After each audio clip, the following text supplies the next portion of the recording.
I'm Corbett Wall with DB Auction, here with your feeder flash for Friday, June the 9th, brought to you in part by Noromycin by Norbrook.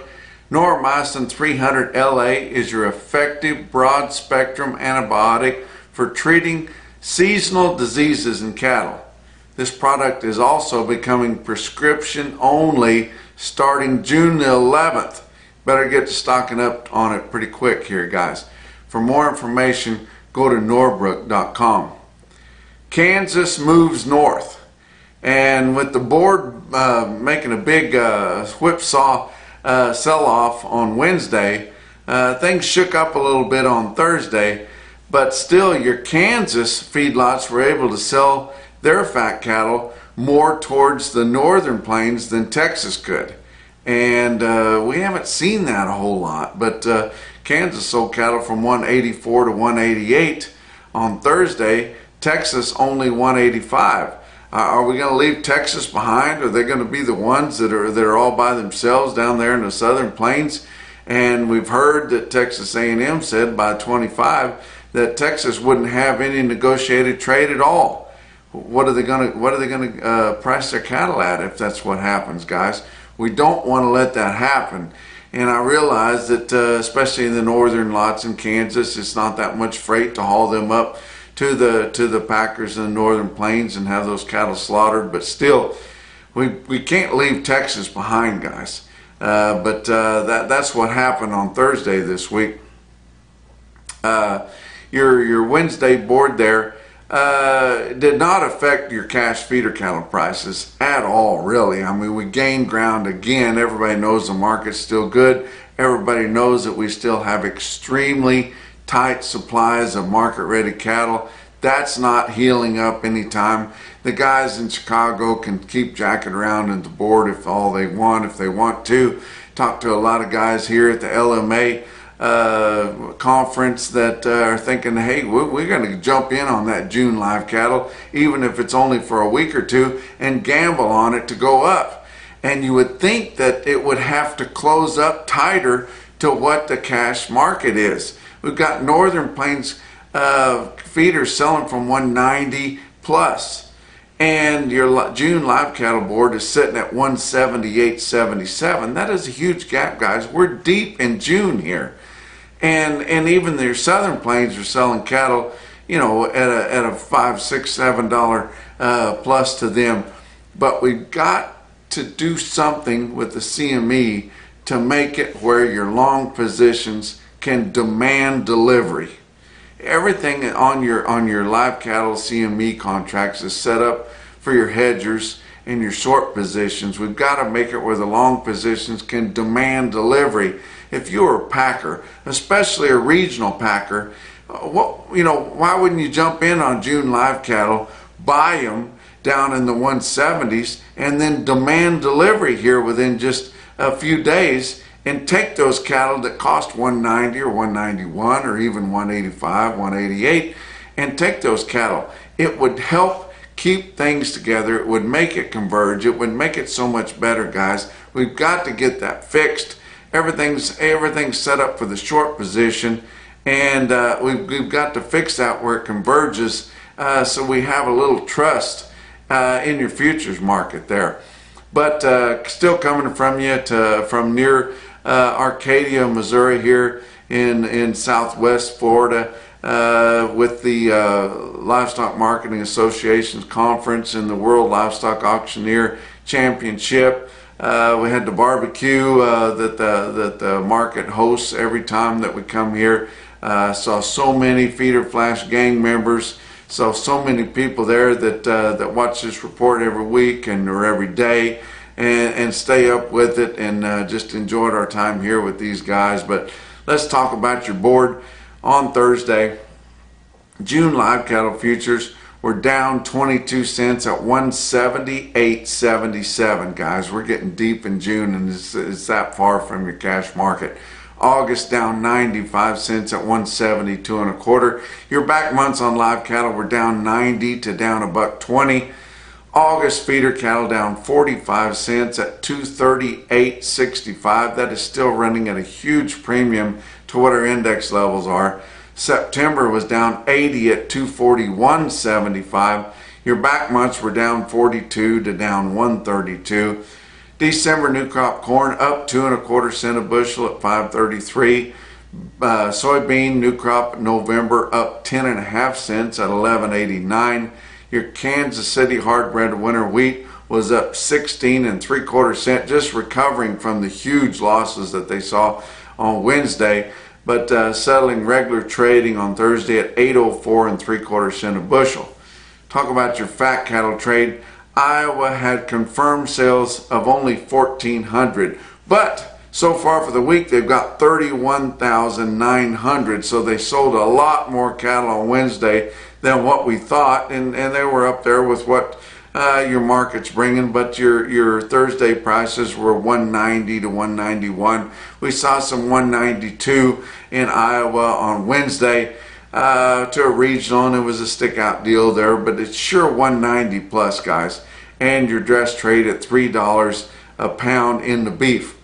Nebraska only had 900 head on Thursday, but 28,700 for the week, so they sold a ton more on Wednesday than what we thought. They had some 194 to a regional on Wednesday, but their only cash price on Thursday was 190. So, maybe that mix up in the board did stunt your fat cattle cash market just a little bit. But your dress sales in Nebraska on Thursday were $2.98 to $3 a pound in the beef. Kansas 3,600 head on Thursday and 4,500 head. It's just totally separate. Northern Plains to Southern Plains, and now we're seeing another separation between Kansas and Texas, but 3,600 sold on Thursday, confirmed 4,500 head for the week. Your cash price live in Kansas was 184 to 188. Didn't have any dress sales in Kansas on Thursday, but Texas 5,700 head sold. That's by far the most in the 4 out of the 5 areas that we get to see information on. 6,400 head for the week, but the only price that we saw in Texas was a 185, and good clearance on your show list from the guys that I talked to that sell cattle cash there, but just 185. And I hope we're not going to leave Texas behind here, guys. I know the guys, the northern packers, they want the top grading cattle, and they'll dip down into Kansas to get some good cattle because it's not much freight. But if we leave Texas behind and then we lose them as a negotiated cash seller, it's not going to be good for your cattle market, and especially your fundamentals on the cattle market going forward. But box beef cutout values were up big again. Choice cuts were up 354 at 328.73. Selects up 254 at 304.10. Your slaughter hanging back a little bit, but not too bad. 495,000 through the first 4 days of the week. Can't compare it to last week because it was a holiday week, but compared to the same week a year ago, it was 4,000 less, but hanging in there pretty good. Talk about what else is going on. Inherit Select. Improve your selection, breeding, and marketing decisions by genetic testing your commercial herd. Go to inheritprogress.com.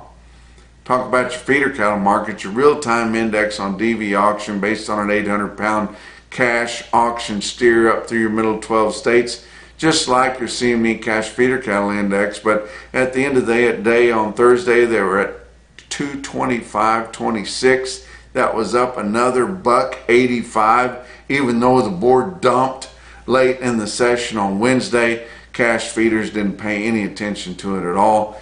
Talk about your big sales on Thursday. How about winter livestock in Pratt, Kansas? They had 2,300 head. Feeder steers were 8 to 12 bucks higher. Steer calves were 12 to 15 bucks higher. Feeder heifers and heifer calves sold $7 to $10 higher. Stick out sale in Pratt, Kansas was 87 steers, weighed 910 pounds at $237. Wow. Farmers and Ranchers livestock in Salina, Kansas had a lighter run, just 1,400 head, and it wasn't a good test on it, but everything was higher as reported by USDA Market News. Your National Beef Wire stick out sale of the day was Mitchell Livestock Marketing in Mitchell, South Dakota. DV auction broadcaster there. They had the barbecue special on Thursday, 6,700 head. Feeders were called 10 to 20 bucks higher. Jared Herman had a hell of a sale there, guys. And you look at this automated market report through Cattle Market Central, you see 228 head of 7-weight steers average 736 at 233.36. 548 head of 8-weight steers in Mitchell, South Dakota averaged 853 at 228.73. And 761 head of 9-weight steers in Mitchell averaged 935 at 218.36. A lot of heifers, guys. We're not building back the herd. We're selling all the heifers. 507 head of 6-weight heifers averaged 666 at 219.60. 583 head of 7-weight heifers averaged 751 with a weighted average price of 215.88. 1,017 head of 8-weight heifers in Mitchell, South Dakota averaged 852 pounds with an average price of 201.69. And 456 head of 9-weight heifers. It's hard to make a heifer weigh 9, guys, with an average price of 945, or an average weight of 945 and an average price of 190.52. How about Bluegrass Stockyard South, Stanford, Kentucky? They had a hell of a sale. Probably 15 loads of big yearling steers, and 241 head of 8-weight steers averaged 866 with a weighted average price of 218.24, standing in the ring in Stanford, Kentucky. 234 head of 9-weight steers averaged 917 at 213.11 on the weighted average price there. Stanford, Kentucky, Bluegrass Stockyard South. Good sale for them. How about Ogallala Livestock Auction, Ogallala, Nebraska?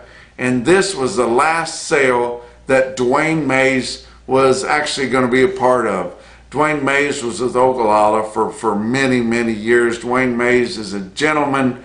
He's been active in the cattle marketing up there in western Nebraska. He's been active as a representative for Western Livestock Market there, and just a really, really good guy, guys. If you didn't know Dwayne Mays, and it's not like he's passed or anything, but he is going to retire. He's going to move out east to be with his kids and his grandkids in Indiana. But Dwayne Mays is leaving the country. He's going to Indiana. I'm sure he'll be back, but we respect him, and he was a hell of a good guy there in the cattle marketing industry in western Nebraska. But Ogallala Livestock Auction sold 184 steers, weighed 919 at 237.50. Wow. How about El Dorado, Kansas? El Dorado Livestock Auction sold 110 steers, weighed 940 at 230.25, and it's not even time for cattle to be coming off the blue stem there in the Flint Hills, but they still had that stick out sale, and I'm so proud of them there at El Dorado, Kansas. Billings Livestock Commission in Billings, Montana sold 87 steers, weighed 629 at 302. Wow. And a good sale there at Billings Livestock Commission. But your Macrison No BS stick out sale of the day also come, or it was your top quote for the day, which was also your stick out sale from the day, was Mitchell Livestock Marketing in Mitchell, South Dakota. They sold 57 steers, weighed 8.25 at 253.35. And that's your feeder flash for Friday.